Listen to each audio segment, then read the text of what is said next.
கிறிஸ்துவுக்குள் மிகவும் பிரியமான மகிமை தொலைக்காட்சி நேயர்கள் யாவருக்கும் ஆண்டவரும் இரட்சகருமாகிய இயேசு கிறிஸ்துவனுடைய விலையேறப்பெற்ற நாமத்தினால் வாழ்த்துக்களை தெரிவித்துக் கொள்கிறோம். இந்த நாளிலும் ஜெபத்தின் மகிமை என்ற இந்த நிகழ்ச்சிக்கு உங்கள் யாவரையும் அன்போடு கூட அழைக்கிறோம். நீங்கள் யாவரும் எங்களோடு கூட சேர்ந்து இந்த நாளிலே செய்திகளை அறிந்து நாம் அதற்காக கர்த்தருடைய சமூகத்திலே ஜெபிப்போம். ஆண்டவர் உங்கள் குடும்பங்கள் யாவரையும் ஆசீர்வதிப்பாராக.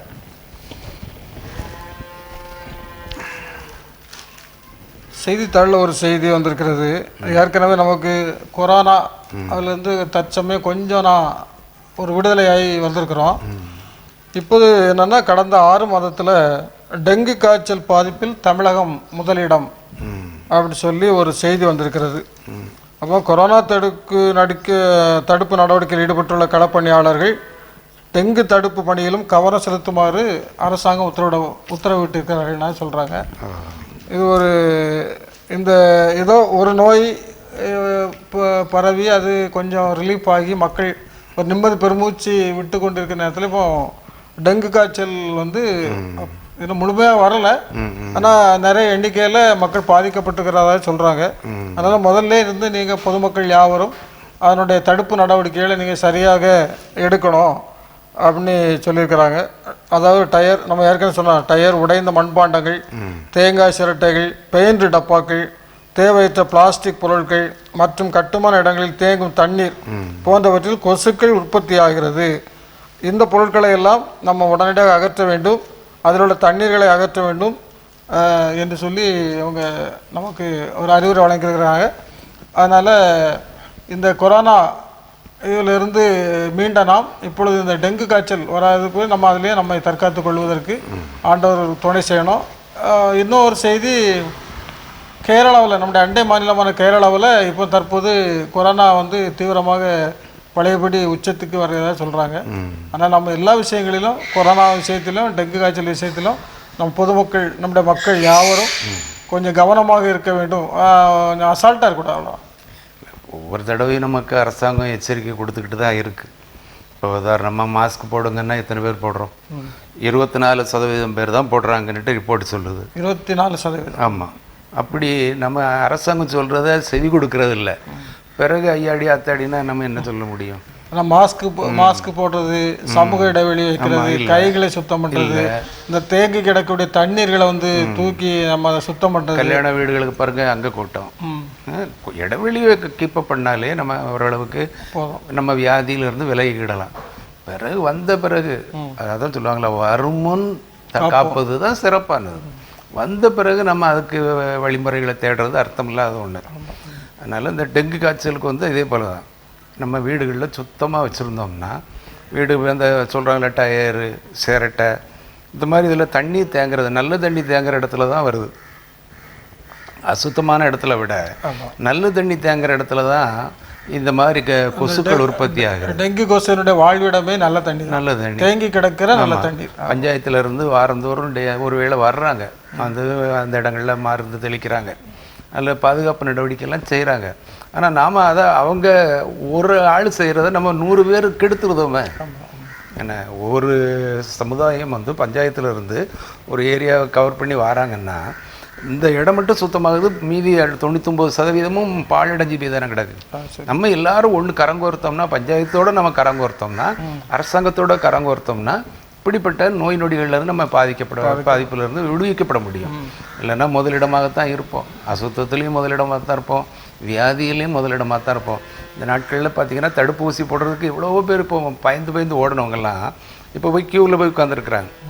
ஏன்னா அதனுடைய அருமை தெரிஞ்சுக்கிட்டாங்க, தடுப்பூசி போட்டால் நல்லது, தப்பிக்க முடியாது அப்படிங்கிற எண்ணத்துக்கு வந்துட்டாங்க. அதனால் நம்ம அடுத்த ஒரு பாதிப்பு வர்றதுக்கு முன்னால், ஒருவேளை இன்றைக்கி புது வைரஸ்லாம் வருது, ஒவ்வொரு நாளைக்கும் ஒவ்வொரு வைரஸ் பேர் அறிமுகப்படுத்துகிறாங்க, தாங்க முடியாது. ஆண்டவர் சொல்கிறார்ல, ஜிகா வைரஸ் பாருங்க, ஜிகா வைரஸ், கரும்பூஞ்சை, வெள்ளை பூஞ்சை, ஜிகா வைரஸ், முதல் கொரோனா, பிறகு ஜிகா, இப்போ அதுக்கப்புறம் கரும்பூஞ்சை, பிறகு டெல்டா, அடுத்தது ஜிகா, இப்போ அது கூட இந்த வைரஸ் இது ஒரு அணிவகுத்து நிற்கும் போது இன்னொரு சைடில் டெங்கு. அப்போ இப்படி சூழ்ந்து இருக்கிற மத்தியில் நம்ம வாழ்ந்துட்டு இருக்கோம். ஆமாம், வீடுகள்லையுமே நம்ம அதில் காற்றோட்டமாக வீடை வச்சோம்னா கொசுலாம் உள்ளே வர்றது வழி இல்லை. நம்ம வீட்டை அடைச்சி போட தான் எல்லாம் கொசுவெல்லாம் உள்ள அவங்க டான்ஸ் ஆடிக்கிட்டு இருக்கிறாங்க. இப்போ வீடை சுத்தமாக வச்சுருக்கணும். அதனால் ஆண்டவர் நம்மை பாதுகாக்கிறாரு. அவர் நம்ம உயிரோடு வைக்கக்கூடியவர் அவர் ஒருத்தர் தான். அவருடைய சித்தம் இல்லாமல் நம்ம இந்த உலகத்தில் வாழ முடியாது. அதனால் ஆண்டவருடைய சித்தத்துக்கு ஒப்பு கொடுத்து இந்த மாதிரி முன்னெச்சரிக்கை நடவடிக்கைகளை கொஞ்சம் நமக்கு நாமே அடிக்கடி கை கழுவிடுங்க. ஒரு இடத்துல பார்த்தீங்கன்னா இன்றைக்கி ஒரு எச்சரிப்பு நியூஸை பார்த்தீங்கன்னா ஒரு சின்ன பையன் க்ளீனிங் பவுடரை எடுத்து சாப்பிட்ருக்கான். பாருங்கள், அந்த நம்ம வீடுகளில் அந்த பொருட்களை பத்திரமா வைக்க வேண்டாமா? பாத்திரம் விளக்குற பொடியை அதை எடுத்து சாப்பிட்டு அவன் இன்னைக்கு உடம்புல பாதிப்பு ஏற்பட்டுருக்கிறத பார்க்குறோம். இன்னொரு செய்தி போட்டிருந்தேன், நம்ம வீட்டில் பேரண்ட்ஸ் சும்மா இருக்கும்போது வெளியில் சமையல் பண்ணி விளையாடிட்டு இருக்கோம். சானிடைசரை உள்ள ஊற்றி உடம்பெல்லாம் தீ பிடிச்சி எரிஞ்சு போனதே நம்ம அதனால இப்போ இந்த காலங்களில் பிள்ளைகள் ரொம்ப கவனமாக இருக்கணும். எல்லாருமே ஸ்கூலுக்கு போகிறதில்ல, வீட்டுக்குள்ளே இருக்கிறதுனால பேரண்ட்ஸ் வந்து பெற்றோர்கள் வந்து பிள்ளைகள் மேலே அதாவது அவங்களை கண்காணித்து கொண்டே இருக்கணும் அப்படின்னு சொல்லி நேற்று ஒரு விழிப்புணர்வு செய்தி சொன்னாங்க. ஆமாம், அதே போல் பையங்க தண்ணி தேங்கி இருக்கிற இடத்துல போய் குளிக்க போகிறது. நேற்று கூட நேற்று செய்தியில் பார்த்தீங்கன்னா பையங்க ஒரு பையன் தண்ணிக்குள்ளே சிக்கியிருக்கான். அவனை காப்பாற்றுறதுக்கு 3 பேர் போயிருக்காங்க. அந்த காப்பாற்ற போன 3 பேரை ஸ்பாட் அவுட். முதல்ல உள்ள விழுந்தவன் எப்படியோ தப்பிச்சிட்டான், சின்ன சின்ன காயங்களோடு தப்பிச்சிட்டான். அதே போல் ரோட்டில் சாலையை கிடக்கும்போது பிள்ளைகள் கவனம் இல்லாமல் கிடக்குது, அதனால நிறைய விபத்துக்கள். இப்போது நம்ம பாதுகாத்துக்கொள்ளும். நம்ம பாதிக்கப்படுவதே வியாதினாலும் சரி, இதனாலும் சரி நம்முடைய கவனக்குறைவு, அடுத்தால எல்லாம் எதையும் ஒரு உதாசீனம் பண்ணுறது, ஆமாம், அறிவுரை கீழ்ப்படியாமல் இருக்குது. கீழ்ப்படியணும், ஒரு சட்டத்திட்டங்கள் கீழ்ப்படியணும், சுகாதாரத்தினுடைய அவங்க துறை சொல்லக்கூடிய அனைத்து காரியங்களுக்கும் நம்ம கீழ்ப்படியணும். இதுவெல்லாம் பண்ணோம்னா நம்ம கண்டிப்பா பாதுகாப்பில் இருக்கலாம். உன்னதமானவரின் மறைவில் இருக்கிறவன் ஆண்டவர் சொல்லியிருக்காருல்ல, அவருடைய செட்டை தான் நமக்கு அடைக்கிறோம். கர்த்தருடைய நாமம் பலத்த துருகம் அப்படின்னு சொல்லியிருக்கு. அதனால் அவருக்கு நாம் பயந்து கடவுளுக்குள்ளே நாம் நம்முடைய வாழ்க்கை அமைத்து கொண்டா இப்படிப்பட்ட நோய் நொடிகள்லேருந்து ஆண்டவர் நம்மை பாதுகாப்பார். இப்படிப்பட்ட நோய் நொடிகள் இனிமேல் வராதபடி ஆண்டவர் நமக்காக ஜெபிப்பார். எங்களை பாதுகாத்து பராமரித்து வருகிற எங்கள் நல்ல ஆண்டவரே, நாங்கள் உண்மை போற்றுகிறோம், வாழ்த்துகிறோம், வணங்குகிறோம் ஆண்டவரே. இந்த அருமையான நாளிலும் கர்த்தருடைய உங்களுடைய சமூகத்திலே உங்களுடைய முகத்தை நோக்கி பார்ப்பதற்கு நீர் எங்களுக்கு கொடுத்த நல்ல கிருபைகளுக்காக ஸ்தோத்திரம். நாங்கள் இதோ ஜபத்தின் மகிமை என்ற இந்த நிகழ்ச்சியிலே குடும்பமாக கூடி ஆண்டவருடைய சமூகத்தில் ஜெபிப்பதற்கு நீர் கொடுத்த நல்ல கிருபைகளுக்காக ஸ்தோத்திரம். இந்த நாளிலும் ஆண்டவரே, எங்களுடைய இந்த தமிழ்நாட்டில், எங்களுடைய தேசத்தில், எங்களுடைய பகுதியில் பரவி இருக்கிற இந்த நோய் தொற்றுகளுக்காக நம்முடைய சமூகத்தில் வருகிறோம். பல வியாதிகள் ஆண்டவர் எங்கள் சூழ்ந்து கொண்டிருக்கிறது சுவாமி. ஆண்டவர், இந்த வியாதிகள் மத்தியிலே நாங்கள் வாழ்ந்து கொண்டிருக்கிறோம். இந்த வியாதிகளிலிருந்து நாங்கள் எங்களை பாதுகாத்து கொள்வதற்குரிய அனைத்து வழிமுறைகளையும் ஆண்டவரே அரசாங்கத்தின் மூலம் நாங்கள் அறிந்திருக்கிறோம். ஆண்டவரே, இவைகள் எல்லாவற்றையும் நாங்கள் சரியாக உணர்ந்து அவற்றின்படி நாங்கள் எங்களுடைய வாழ்க்கையை அமைத்துக்கொள்ள ஆண்டவர் கிருபை தாரும். ஆண்டவரே, நாங்கள் இந்த வியாதியிலிருந்து எங்களை பாதுகாத்துக் கொள்வதற்கு ஆண்டவரே நீர் எங்களுக்கு உங்களுடைய பிள்ளைகளுக்கு தேவை நல்ல ஞானத்தை கொடுக்கன்னு ஜெபிக்கிறோம். இந்த நாட்களிலும் ஆண்டவர் வீடுகளிலே இருந்து ஆண்டவரே பள்ளிகளுக்கு செல்ல முடியாதபடி, கல்லூரிகளுக்கு செல்ல முடியாதபடி வீடுகளிலே ஒதுங்கி இருக்கிற அருமையான பிள்ளைகளுக்காக ஜெபிக்கிறோம். ஆண்டவரே, பிள்ளைகளை பாதுகாத்துக் கொள்ளவும் ஜெபிக்கிறோம். ஆண்டவரே, கவனத்தோடு தன்னுடைய வாழ்க்கையில் அவர்கள் நடப்பதற்கு அந்த கிருபை தாரும், நல்ல ஞானத்தை கொடுப்பீராக. ஆண்டவரே, அநேக இடங்களில் கவனக்குறைவினால் பிள்ளைகள் தங்களுடைய உயிரை மாய்த்து கொள்கிறார்கள் சுவாமி. ஆண்டவர், நாட்களிலும் அப்படிப்பட்ட காரியங்கள் எதுவும் நடைபெறாமல் இருப்பதற்கு ஆண்டவருடைய பிள்ளைகளுக்கு தேவை நல்ல ஞானத்தை கொடுக்கன்னு ஜெபிக்கிறோம். பிள்ளைகளை பாதுகாத்து கொள்ள வேண்டும் என்று நம்முடைய சமூகத்தில் ஜெபிக்கிறோம். ஆண்டவரே, இந்த நோய் தொற்றுகளிலிருந்து ஆண்டவரே, இன்னும் பரவி வருகிற இந்த வியாதிகளிலிருந்து கர்த்ததாம் நம்முடைய பிள்ளைகள், நம்முடைய குடும்பங்கள், உம்மை நேசிக்கிற குடும்பங்கள் அனைத்தையும் ஆண்டவருடைய உன்னதமானவரின் மறைவிலே நீர் மறைத்து பாதுகாத்து கொள்ள வேண்டும் என்று ஆண்டவருடைய சமூகத்தை நாங்கள் உம்முடைய இரக்கத்திற்காக கெஞ்சுகிறோம். மீட்பர் இயேசுவின் ஜெபிக்கிறோம் எங்கள் ஜீவனுள்ள நல்ல பிதாவே, ஆமென். ரெண்டாவது, நம்முடைய ஒரு உலக சாதனை 45 நாட்களில் 401 அறைகள் கொண்ட மருத்துவமனையை ஒரு டிமேஜ் பில்டர்ஸ் நிறுவனம் கட்டி உலக சாதனை செய்திருக்கிறார்கள். இது நம்முடைய தமிழ்நாட்டில் ஈரோடில் நடந்த ஒரு செய்தி. ஈரோடு அரசு கல்லூரி மருத்துவமனையில் புதிய கட்டடம் கட்டி அதை மருத்துவ சேவைக்காக தமிழக அரசுக்கு நன்கொடையாக வழங்கியிருக்கிறார்கள். மொத்தம் 69,200 சதுர அடி, 401 அறைகள், 2 அடுக்குமாடிகள் இந்த மருத்துவமனை கட்டியிருக்கிறார்கள். 18/5/21 அன்று கட்ட தொடங்கி 1/7/21 கட்டுமான பணிகளை நிறைவு செய்திருக்கிறார்கள். வெறும் 45 நாட்களில் இந்த பணிகள் எல்லாம் நிறைவடைந்துள்ளன. இது வந்து இன்னைக்கு உலக சாதனையாக கருதப்படுகிறது. உலக சாதனை புத்தகத்தில் பதிவு பண்ணியிருக்கிறாங்க. அதனால் இது ஒரு நம்ம பாராட்ட வேண்டிய ஒரு விஷயம். அதனால் இந்த நாட்களிலும் இப்படிப்பட்ட இந்த கட்டுமான தொழிலில் ஈடுபட்டிருக்கிற பிள்ளைகளுக்காக நாம் ஜெபம் பண்ணுவோம். ஆண்டவர் இப்படிப்பட்ட இது ஒரு உலக சாதனை, ஒரு கட்டுமான பணியில் நம்முடைய இந்தியா நாட்டில், தமிழ்நாட்டில், ஈரோடில் உலக சாதனை நிகழ்த்தியிருக்கிற இவர்களை நாம் பாராட்டுவோம். 45 நாட்களில் 2 மாடி கட்டடத்தை கட்டி முடித்து சாதனை பண்ணியிருக்கிறாங்க. ஆண்டவர்களை ஆசீர்வதிப்பாராக.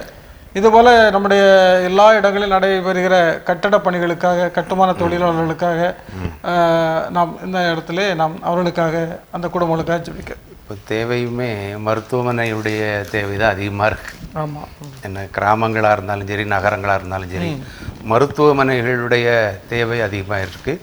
அதேபோல் மருத்துவமனைகளும் பெருகிக்கிட்டு இருக்குது.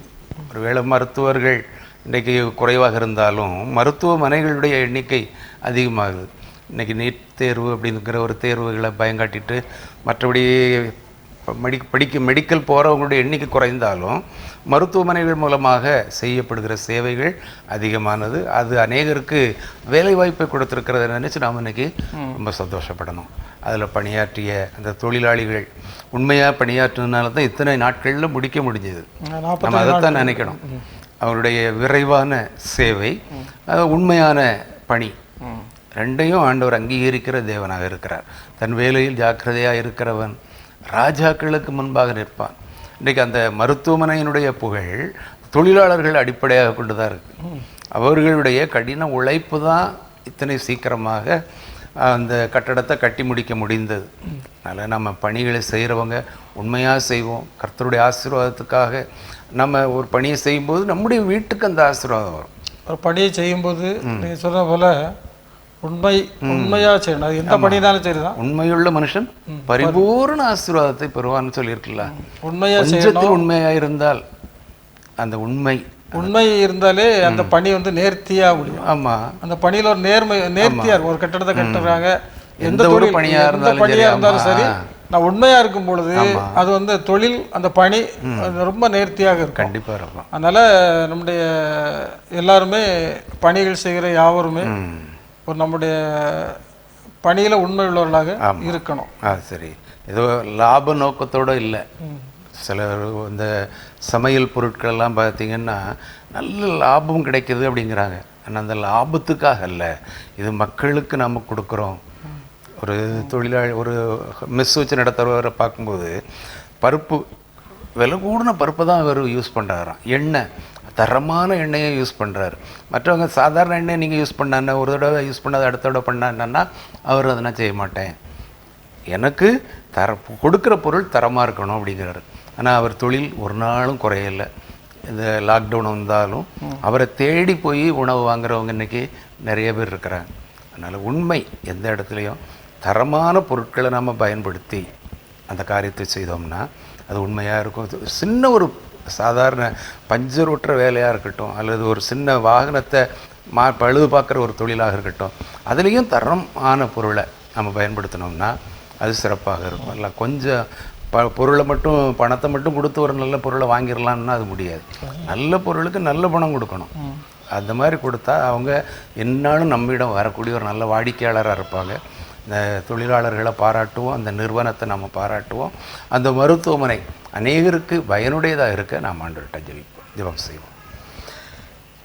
நானே உன் பரிகாரியை கர்த்தர் என்று சொன்னேன். எங்கள் அன்பின் பரலோக பிதாவே, கர்த்தர் வீட்டை கட்டாராகில் அதை கட்டுகிறவர்களை பிரயாசம் என்று சொன்னீரே. ஆண்டவரே, இந்த நாட்களிலே 45 நாட்களிலே ஆண்டவரே 400க்கும் அதிகமான அறைகளை கொண்ட ஒரு மருத்துவமனை, 2 அடுக்கு மருத்துவமனைகளை ஆண்டவரே அருமையான தொழிலாளர்கள் கட்டியதை நினைத்து நாங்கள் உமக்கு நன்றி சொல்லுகிறோம். அநேகருக்கு பயன்படுகிற ஒரு இடம்தான் மருத்துவமனை. இன்றைக்கு வியாதியஸ்தருடைய எண்ணிக்கை பெருகி கொண்டே இருக்கிறது. ஆண்டவரை நோய்களினுடைய எண்ணிக்கை பெருகி கொண்டிருக்கிறது. அவர்கள் நாங்கள் எங்கே போவோம், எங்கே போய் எங்களுக்கு சுகம் கிடைக்கும் என்று அலைமோதுகிற பிள்ளைகள் ஏராளம் ஏராளம் ஏராளம். தேவாதி தேவன்தாமே தயவாய் இறங்கும். இப்படிப்பட்ட மருத்துவமனைகள் மூலமாக நிறைவேற்றப்படுகிற மருத்துவ சேவைகள் அனைவருக்கும் கிடைக்கத்தக்கதாக நோய் நொடியற்ற ஒரு சமுதாயமாக, ஆரோக்கியமுள்ள ஒரு சமுதாயமாக நீர் மாற்றி தர வேண்டும் என்று ஜெபிக்கிறோம். கட்டட தொழில் செய்த பிள்ளைகளுக்காக, அதை மேற்பார்வை செய்த பிள்ளைகளுக்காக, அதை நடத்தி சென்ற நிர்வாகத்தினருக்காக நன்றி சொல்கிறோம். கர்த்தாவே, இதை போல எல்லா இடங்களிலும் உண்மை ஆண்டவரே, சேவை மனப்பான்மையோடு தங்களை அர்ப்பணித்து செய்கிற பிள்ளைகளை ஆண்டவரை நீர் எடுத்து பயன்படுத்த வேண்டும் என்று மன்றாடுகிறோம். ஆண்டவரே, தொழிலிலே உண்மையோடு காணப்படுகிற பிள்ளைகளை, தரமான பொருட்களை மக்களுக்கு கொடுக்க வேண்டும் என்று விரும்புகிற பிள்ளைகளை, ஆண்டவரை செய்கிற தொழிலிலே லாபம் குறைந்திருந்தாலும் அது மக்களுக்கு நன்மையை கொடுக்க வேண்டும் என்ற எண்ணத்தோடு செய்யப்படுகிற காரியங்கள் எல்லாவற்றையும் நீர் ஆசீர்வதித்து தர வேண்டும் என்று மன்றாடுகிறோம். தொடர்ந்து வழிநடத்தும் இயேசுவின் நாமத்தில் ஜெபிக்கிறோம் நல்ல பிதாவே, ஆமென்.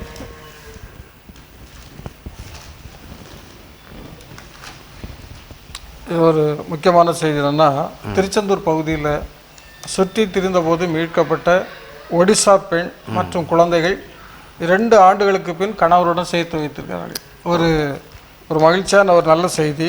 ஒடிசாவிலிருந்து அந்த பக்கம் வந்துட்டாங்க. ஆமாம், திருச்செந்தூரில் கடந்த 2 ஆண்டுகளுக்கு முன்பு குழந்தையுடன் மீட்கப்பட்ட ஒடிசாவை சேர்ந்த பெண் நேற்று கணவருடன் சேர்த்து வைக்கப்பட்டார். கண்டிப்பாக சொல்லியிருக்கிறாங்க.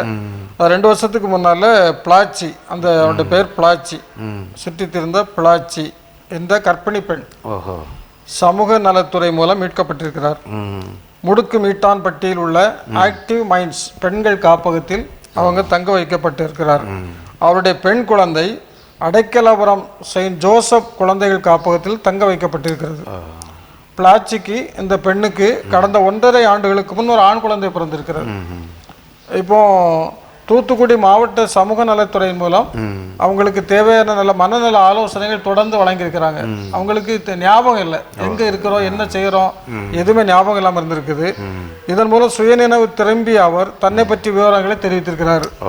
அவரது கணவர் உசோகோ என்பதும் அவர் ஒரிசா மாநிலத்தில் போலாங்கி மாவட்டத்தை சேர்ந்தவரும் தெரிய வந்திருக்கிறது.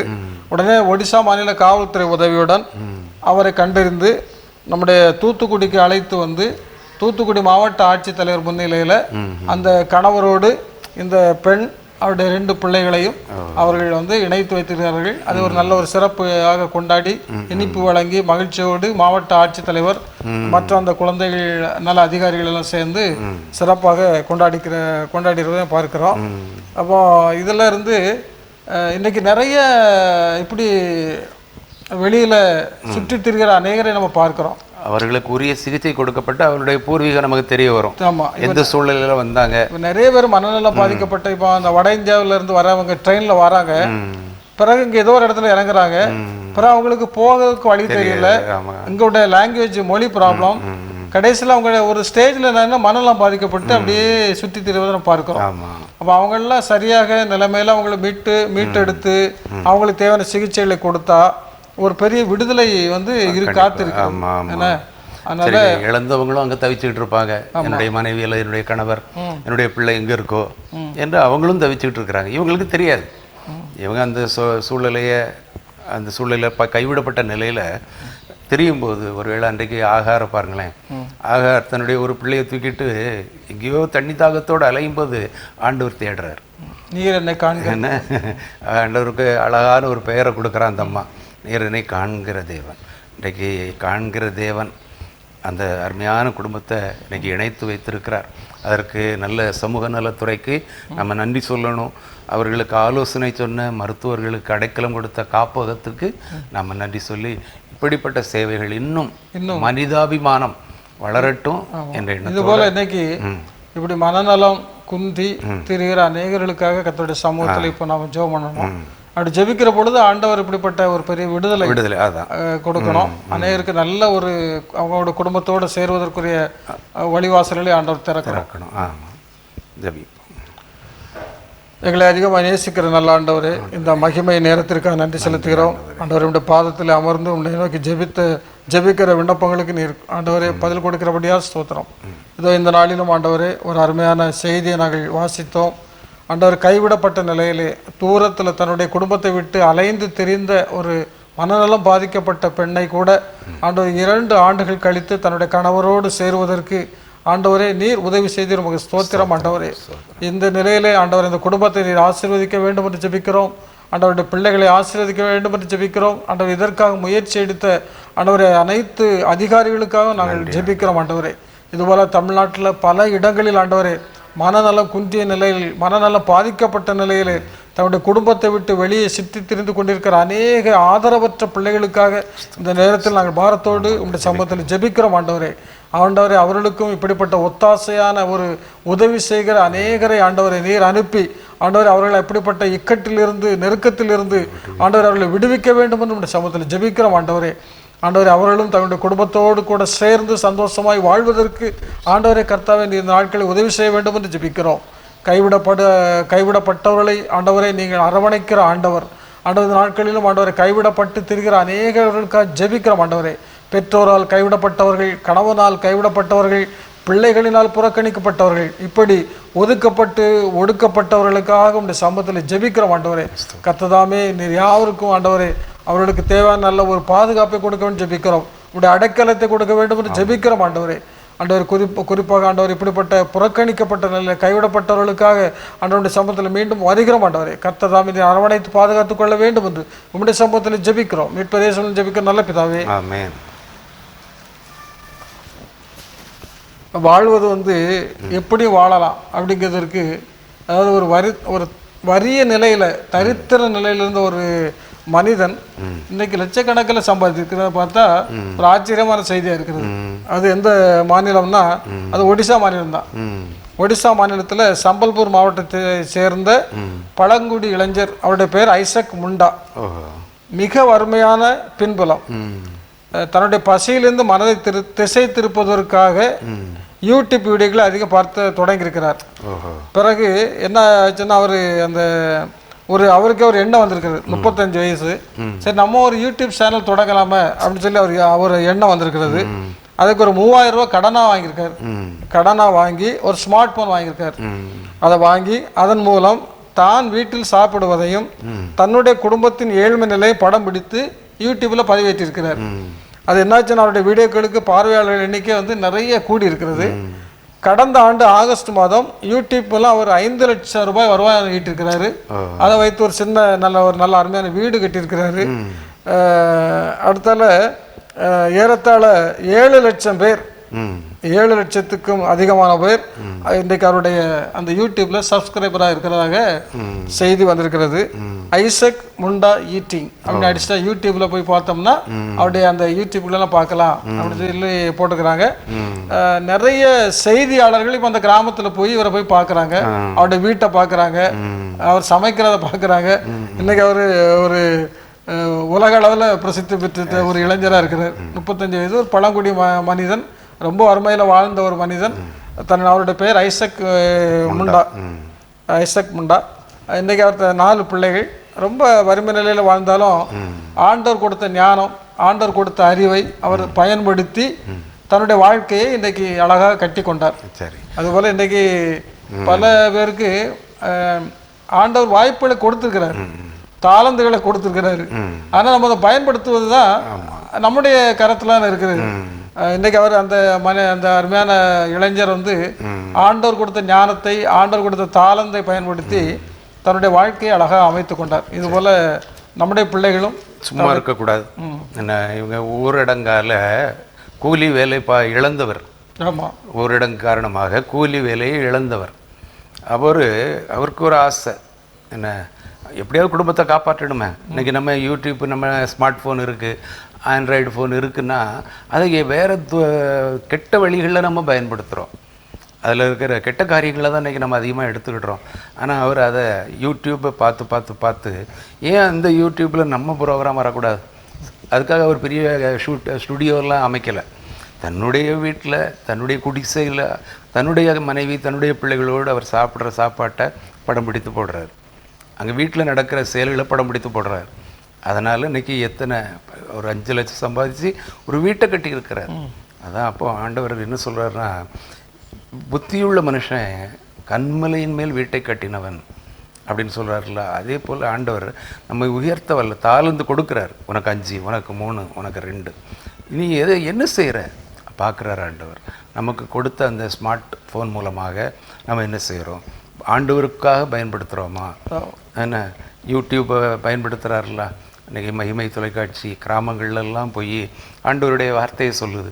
அதுவும் அவருடைய மகிமை தொலைக்காட்சியினுடைய ஆரம்பத்தை பார்த்தீங்கன்னா அதுவும் இதே போல் அது ஒரு விளையாட்டுக்காக அற்பமான ஆரம்பம். என்ன 2 ஆண்டுகளுக்கு முன்னால் அவர் அங்கங்கே நடக்கிற நிகழ்ச்சிகளெல்லாம் ஃபோட்டோ எடுத்து வீடியோ எடுத்து அவர் ஆரம்பிச்சுட்டு இருந்தவர் தான் இன்றைக்கி ஒரு சிறந்த தொலைக்காட்சி. இன்றைக்கி 3-4 மாவட்டத்துக்கு போது விரைவில் தமிழ்நாடு முழுவதும் போகக்கூடிய அளவுகளை ஆண்டவர் ஆசீர்வதிக்கிறாருன்னா, நம்ம ஆண்டவருக்காக ஒரு சின்ன காரியத்தை செய்தால் அவர் நம்ம கையை பிடிச்சி வழி நடத்தி போகிறார். ஒரு ஸ்டெப் நம்ம எடுத்து என்ன. ஆமாம், அதான் ஆண்டவர் சொல்கிறார், நான் உனக்கு காண்பிக்கும் தேசத்துக்கு போன்னு சொன்னோன்னே போகணும்ல.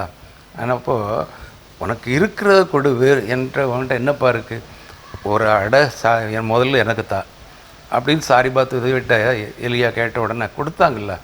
அதே மாதிரி அந்த மகிமை தொலைக்காட்சி இன்றைக்கி வளர்ந்து பெறுகுதுன்னா இந்த ஐசக் முண்டா அவர் செய்த ஒரு ஆரம்பமான ஒரு சாதாரண ஒரு காரியம் இன்றைக்கி உலகம் முழுவதும் அவருக்கு நேயர்கள் இருக்கிறதாக, சப்ஸ்கிரைபர் இருக்கிறதாக நம்ம பார்க்குறோம். இன்றைக்கி இதே போல் மகிமை தொலைக்காட்சி வளரும்.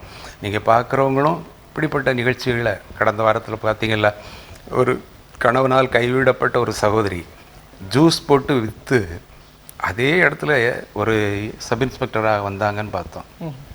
மாம்பழம் விற்றுக்கிட்டு இருந்த ஒரு சின்ன பிள்ளை 1 லட்சக்கணக்கில் அவளுக்கு கிடச்சி ஒரு ஃபோன் வாங்கினதாக நம்ம பார்க்குறோம். இந்த மாதிரி அங்கே சொல்கிற செய்திகள் எல்லாம் நமக்கு ஆண்டவர் தருகிற ஒரு உத்வேகம், ஒரு புதிய வழி காட்டுறாரு. இந்த நிகழ்ச்சி ஒரு பொழுதுபோக்கு நிகழ்ச்சி இல்லை. ஆமாம், இதை பார்த்து எத்தனையோ பேர் சொல்கிறாங்கல்ல, அருமையான சகோதரர்கள்லாம் எங்களுக்கு கடிதம் எழுதுகிறாங்க, உங்களுடைய நிகழ்ச்சி எங்களுக்கு மிகவும் பயனுடையதாக இருக்குது, நாங்கள் குடும்பமாக உட்காந்து இந்த நிகழ்ச்சியை பார்க்குறோம் அப்படின்னு சொல்கிறாங்க.